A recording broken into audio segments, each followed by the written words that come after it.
नमस्कार।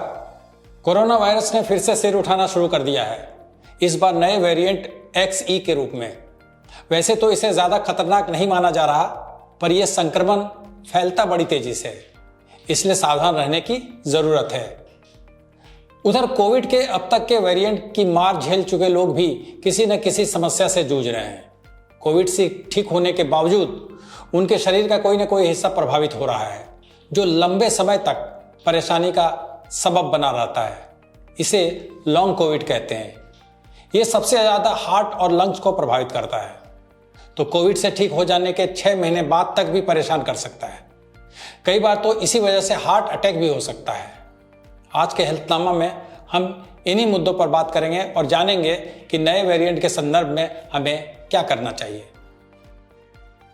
डॉक्टर साहब, नए वेरिएंट XE की बात चल रही है और इंडिया में भी गुजरात में और महाराष्ट्र में एक केस मिला है, हालांकि संपूर्ण रूप से पुष्टि नहीं हुई उसकी। तो ये माना जा रहा है कि आ गया। तो ये XE कितना खतरनाक है और भारत के संदर्भ में कितना ज्यादा फैलने की इसकी संभावना है? जहां तक जो अभी तक एविडेंस कहीं भी आया है वो ये है कि इसकी इन्फेक्टिविटी ज्यादा है।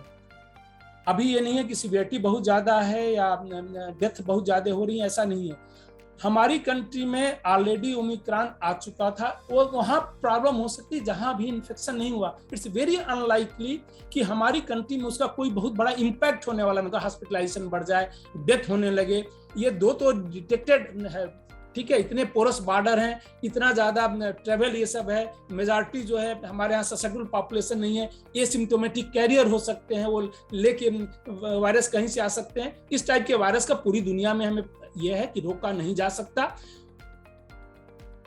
एक स्टडी के अनुसार रिकवरी के बाद कोविड सर्वाइवर्स में सीरियस कार्डियोवास्कुलर इवेंट की संभावना 55% तक बढ़ जाती है। क्या वजह है?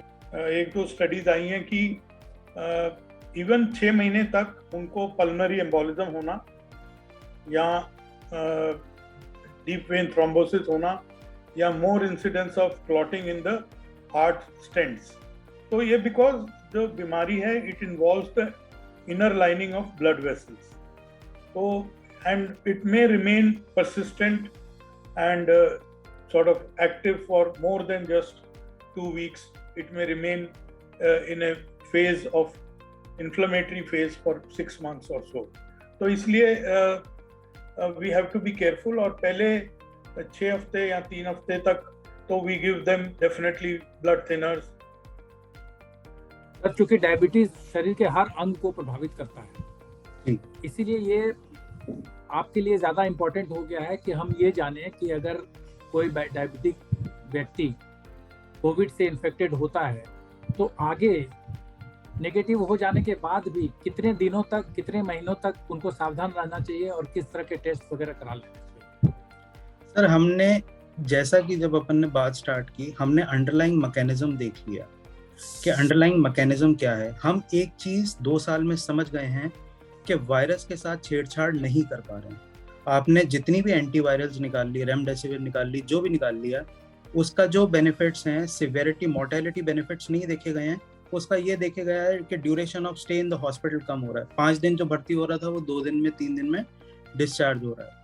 बट जो मोर्टेलिटी एंड सिवियरिटी बेनिफिट्स देखे गए हैं वो सबसे ज्यादा स्टीरॉयड ट्रीटमेंट और उसके देखे गए हैं। तो कुछ भी है, we have to stay on one thing कि हमें अपनी इम्यूनिटी स्ट्रॉन्ग करनी है, हमें अपना लाइफस्टाइल इंप्रूव करना है।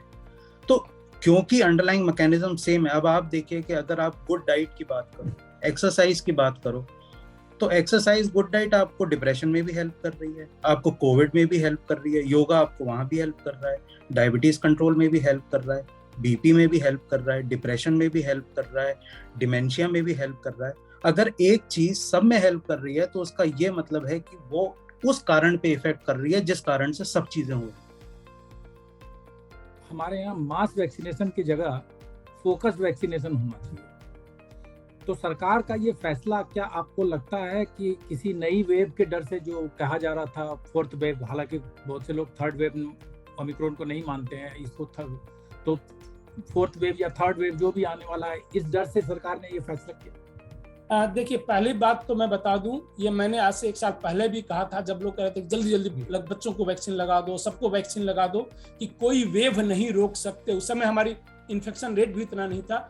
किसी वेव को नहीं रोका जा सकता है वैक्सीनेशन से। नहीं तो कोई वेव नहीं आती साउथ कोरिया में, 3rd डोज देने के बाद भी कोई वेव नहीं आती आपके सिंगापुर में, वियतनाम में कोई वेव नहीं आती, ठीक है। जहां जहां ये, या हमारी कंट्री में सबसे ज्यादा जो है लास्ट में अगर देखिए 3-4 महीने पहले केरला में था सबसे ज्यादा। हम पूरी कंट्री में 10% नहीं था, केरला में डबल वैक्सीनेटेड 50% लोग हो गए थे।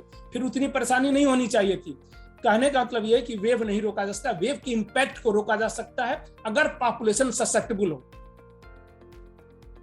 क्या एक डायबिटिक पर्सन अगर उनका डायबिटीज नियंत्रित नहीं है तो क्या वो लॉन्ग कोविड के लिए ज्यादा वल्नरेबल है?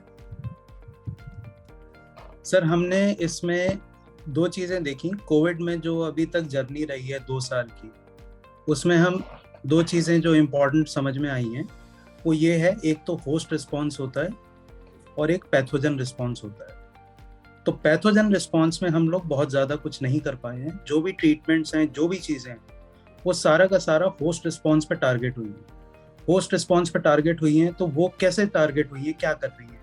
जो भी चीज़ें आप दे रहे हो, सपोर्टिव दे रहे हो, विटामिन डी दे रहे हो, विटामिन सी, जिंक, क्वेरसेटिन, वो सारी चीज़ें इन्फ्लेमेशन कम कर रही हैं, ऑक्सीडेटिव स्ट्रेस कम कर रही हैं। एंटीऑक्सीडेंट्स दे रहे हो, स्टीरॉइड्स दे रहे हो, तो स्टीरॉइड्स का भी एंटी इन्फ्लामेटरी रोल है। तो ये जो चीज़ें हैं, तो जो बेसिक अंडरलाइंग कॉज हो गया, इन्फ्लेमेशन आप कम कर रहे हो, ऑक्सीडेटिव स्ट्रेस आप कम कर रहे हो, इमोशनल स्ट्रेस आप कम कर रहे हो। जैसे कि आप ये देखो कि SSRI करके क्लास ऑफ मेडिसिन है जो कि डिप्रेशन, एंजाइटी में देते हैं, उसके बेनिफिट्स देखे गए हैं कोविड-19 के अंदर। तो ये जो चीज़ें बेसलाइन पे काम कर रही हैं, इन्फ्लेमेशन कम कर रहा है, ऑक्सीडेटिव स्ट्रेस कम कर रहा है, इमोशनल स्ट्रेस कम कर रहा है, सो यही अंडरलाइंग मैकेनिज्म्स हैं जो कि डायबिटीज को वर्सन कर रहे हैं। एक अमेरिकन स्टडी में देख रहा था, उसमें भी कहा गया है कि जो कोविड वायरस है वो ओरिजिनल पेसमेकर्स को के जो सेल्स हैं और उसके जो आसपास सेल्स हैं उसको भी संक्रमित कर देता है, जिसके कारण बिना किसी वार्निंग के, बिना किसी संकेत के कुछ ऐसे प्रॉब्लम होते हैं जो बड़ा हादसा हो जाता है, और हमने कई मामलों में देखा भी है।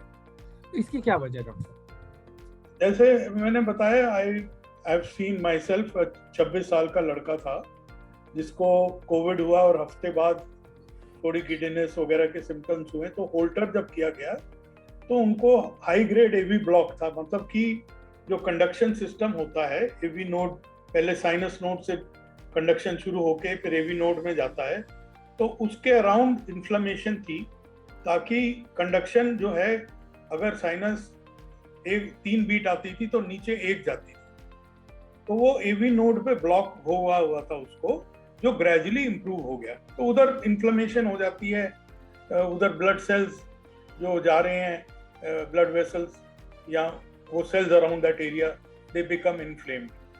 तो as I said, it is a pan disease. अब पाया जा रहा है कि इवन पिनाइल वेसल्स में प्रॉब्लम होती है, इरेक्टाइल डिस्फंक्शन हो रहा है, स्पर्म काउंट कम हो रहा है। So all this things we will know more and more as more data comes for long COVID.